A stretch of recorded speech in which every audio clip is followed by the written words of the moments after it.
Valleybrook 2 and also one of the admins of MRYCG. If you're watching this on the MRYCG channel, hello. If you're watching this on the Valleybrook channel, hello. Well, I thought I'd do my first ever review / how-to video, and I thought I better not do it on one channel, I'll do it on both. Why not? And I am reviewing a cardboard box. Yep, I said it. I'm reviewing a cardboard box. But not any particular box. I am reviewing the Warley stock box. The stock box from Modeller's Mecca. I bumped into Lucy over at the Stafford Railway Exhibition, Model Railway Exhibition. And she was telling me about all these boxes and said, can you do a little video for it? So here it is. So what these are cardboard boxes for storage. They can carry up to 10 locomotives or 10 coaches or 30 wagons. Basically have 2 layers of corrugated cardboard, which comes as like a little flat pack kit. And just to show you, I've already done the bottom layer because there is 2 layers. So if I just open up, you can see in here I have a selection of 4 coaches, my Grizzly Suburban coaches, and a lovely Class 87 Virgin there at the top. So we are about to do the second layer of the dividers. So I'll turn the camera around. As you can see, all comes flat packed. So we'll go through the process on how to build this up and get the second layer of your Warley stock box. So follow my progression as we turn the camera around and have some fun. See you in a minute. Bye-bye. Right, so here we are. This is the Warley stock box. So what we'll do is we'll open it up. And as you can see, we have here some lovely pamphlets for Modeller's Mecca. I will put the link down to the website in the description. And like I say, the Warley stock box is a cost-effective, space-saving storage for your locomotives and rolling stock. Each box has 2 layers and can hold either up to 10 locomotives or 10 coaches or 30 small wagons. Just add or remove the dividers. They are simple to fold together with no gluing required. There's only a slight bit of gluing on the box that actually needs doing itself. Like I say, easy store items, having to keep them, getting them in and out of the manufacturer's packaging. Adjust what type of stock you store in your box by adding or removing the dividers. Store your unboxed items to prevent them damaging them. So we'll have a look now. So what comes in the box is obviously you get 2 of these. These are the main sections of the box, and obviously we'll pull into second about them. And just inside here, I'll just slide them out now. You have the dividers, which are here. So I'll put them to one side, and then you get some lids, which you get for each section. So if I lift the lid up there, as you can see from the video before, there is a built section up of the actual dividers. So we'll crack on, and I'll move the box out of the way, and then we'll start folding up your dividers and tray. So here I have the second layer of the cardboard, and basically you just open it up, and this is the way it faces up. You can see all these little cut out sections here. They just need pushing through. So what we'll do is we'll take all these out.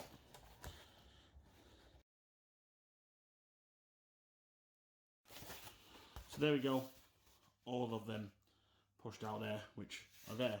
You could do some uses to these. You could even use them as little totem poles, little London Underground poles here, but do whatever you want with them. Obviously at the moment they just go into the bin. So how do we get this into your locomotive storage? Well, as you can see, there's already been here some corrugated slots here. So basically what you do is, so to start off, fold this one up and fold this one up, and fold that one down, But I bet you're thinking, what's going to happen here? So just on the reverse, you'll see between, I'll just get this in the light, between these holes, there's a little groove that just runs down the back of these. If you're pretty good with your straight bendiness of the card, I'll just see if we can get that back in the light. You can just see it there, just there, in there. And basically what you do is you have to bend these, fold them in half, just like this in a second. So I use my fingers, but you can use a straight edge, like a ruler, just to bend up this section here. So as you can see, with it being pre-marked, it bends quite easy. There is two parts of it, so you just have to get two little bends just to get the flat edge when they actually bend over. So just there, little, like I say, you could use a metal ruler or something with a flat edge just to get it to bend, just to because on the crease, because obviously these have been pre-scored. So basically you end up bending it over, so you get a channel divide like that. I've done pretty well, to be honest, recording this live. So then you end up with your channel. So I'll just go along and finish the rest. So we'll use that magic speeding up and get this done for you. So,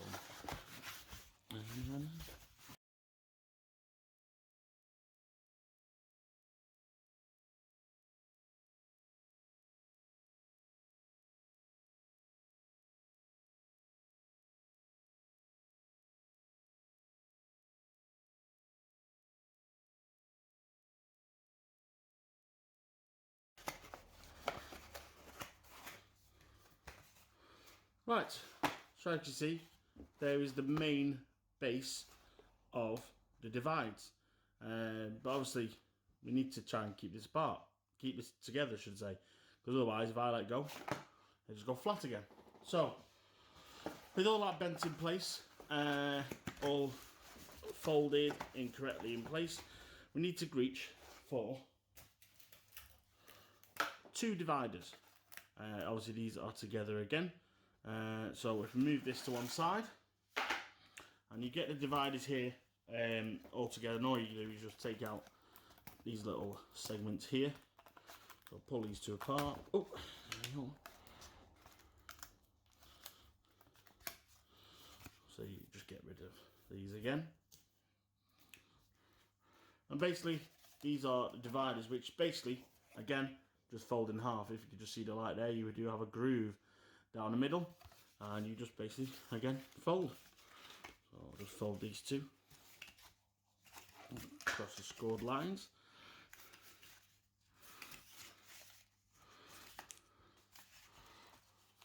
So what you do then is obviously you get your camera angle there, get your square divider. So there's one done, and the other one just fell on the floor, so I'll pick that one up.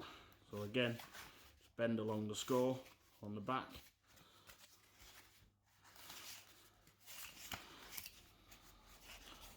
Fold that over, and there again, that is your divider. Like you say, you get, basically use two of these for the end, and then you have 1, 2, 3, another 4, which then you put all divided in for your smaller wagons.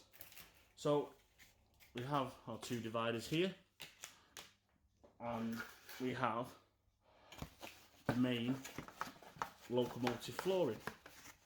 So what do we do now? Well, pretty simple. On the very edge of the storage area, you basically slot in your divider.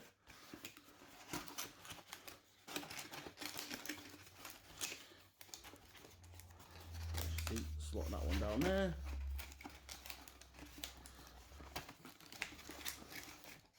Slot that one down there. slot that down there. So as you can see, we just line these up. Now you just simply push down, tongue glue style. So there we go, there's one divider there. So this section here now will get your shape. And when you put that in the box, you get there. So I'll just do the other side now. Looks like a fan. It's the only fan I get.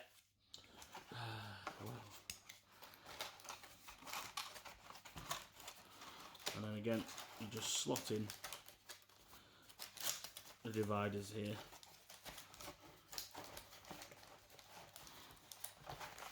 Just push that down, and then easy as that, there is your section there. But if you want to keep taking in and out your local part of the box, it'll just obviously, these bits will just bend here. So what Lucy has said, the best thing to do now is along these edges here, where it is the edge of the box, is to dab or just cover a bit of hot glue. So if you haven't already, or even Yoo-hoo glue, anything kind of very sticky, to be honest. So these are very, very cheap to pick up. You probably pick up a couple of quid from a hobby shop or a couple of quid online stores. So basically this is just a hot glue gun, which basically you just plug in, wait to get warm, and obviously you can pick up reloadable glue sticks, which you just stick into the back and then feed it through the trigger. Very, very, very, very hot glue. Do be careful when using this device, because when it comes out to the end, it is very, very hot and can burn. So just be very careful. So we'll just wait for this to warm up now. It is plugged in. Good clue to let you know when it's done. When it's getting ready to use, the glue will start dripping out of the nozzle. So while I wait for this to warm up, I'll be back in a second. Right, about 30 seconds, a minute has passed, and as you can see there, the glue is just starting to ooze out of my gun. Like I say, this is very, very hot, so I would be careful with this. So I'll just wipe off the excess onto my here. So what I do is, just on the end here, what you best thing to do is just put a line of hot glue. Can't see. Line of hot glue across the top there. And like I say, this does dry very quickly as well when it gets hot, when it gets cold. And then just push it together, as you can see. And then what I normally do then is just put a bead of glue along the seam, along the bottom, and into the corners, and up the edge there. So as you can see here, there's not much of that on the bottom. I'll just go across the bottom again. I'm just a reload while I just show you this. I've just had a hot glue a second ago and I put it down. Anyway, you can see here on the camera, there's just put a bead of glue along the edge of this, and what I'll do is I'll do all four corners. So I'll move on to the next corner. Again, what I do is, like I say, I'm doing this one-handed, so it's not really that hard to do. So along the edge here, I put a bead of glue.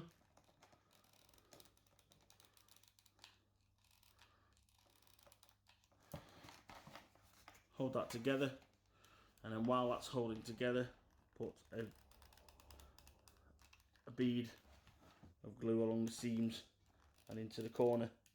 And like I say, this does set pretty quick, and the best thing is it gets very stringy as well. Look, stringy is like cheese. And then again, I'll do this corner. Like I say, I'll bring it closer to the camera so you can see. So stringy. So a bead of glue just on the end here. Push it together.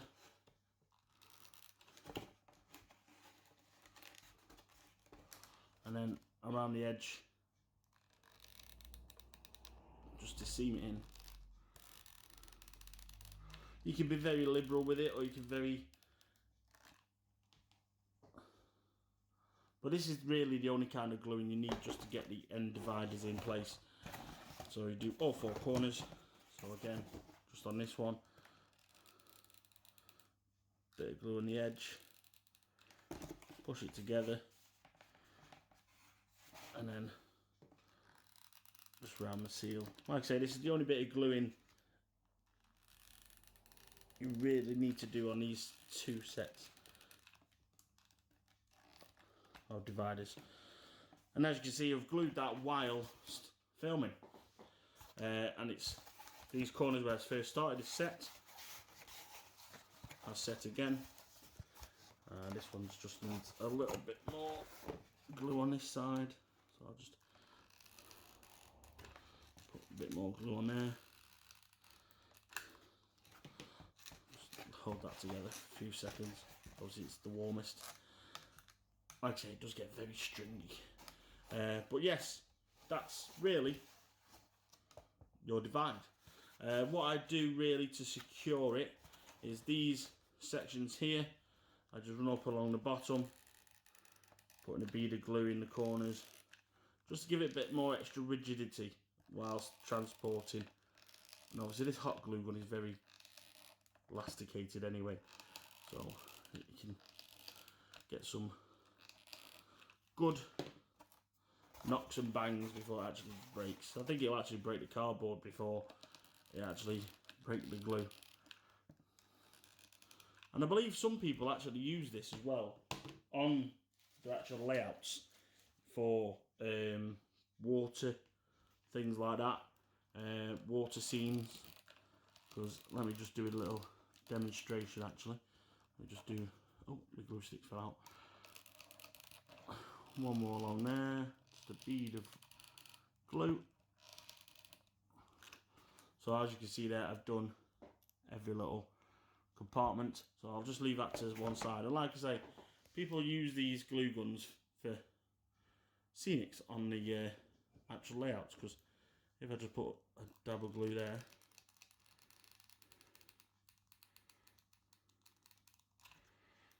it's quite clear. So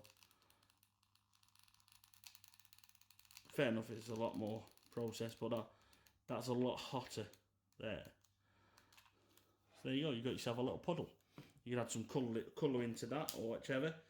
Obviously still leave it to set, because some of it does set clear. And people use it as well, probably for waterfalls. So there's 2 different uses. So it's still a bit tacky there. But yeah, so that's just a little thing that people use. So there we have, there you have your second layer. I'll just turn the hot glue off now because I don't need that anymore. So there's your, there you go. While I've just been chatting, it's dry. You know, I love playing with hot glue. Obviously when it's cold, not when it's still warm, because you can get serious burns injury from there. So there we have the second divider, second tier. So sorry about the dirtiness of it. The mat was last used when we were weathering locos, so there's still some weathering dust on there. But hey, you get yourself a weathered loco box. So with the dividers now, you have 4 spare dividers here. So like again, as before, you just fold them down the score line. These ones, you won't, if you're permanently going to use your box for certain locos, then you could put a dab of glue in them to keep the dividers in place. But obviously the dividers just slide in here, just easy enough. Just give them a bit of a wiggle, make sure to get down the grooves.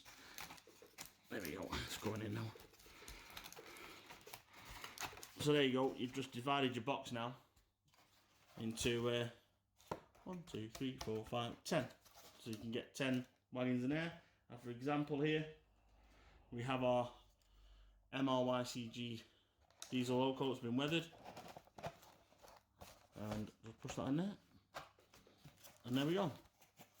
So you can get yourself 10 diesel locomotives in there, and obviously wagons and things like that, and obviously a few smaller, probably N gauges.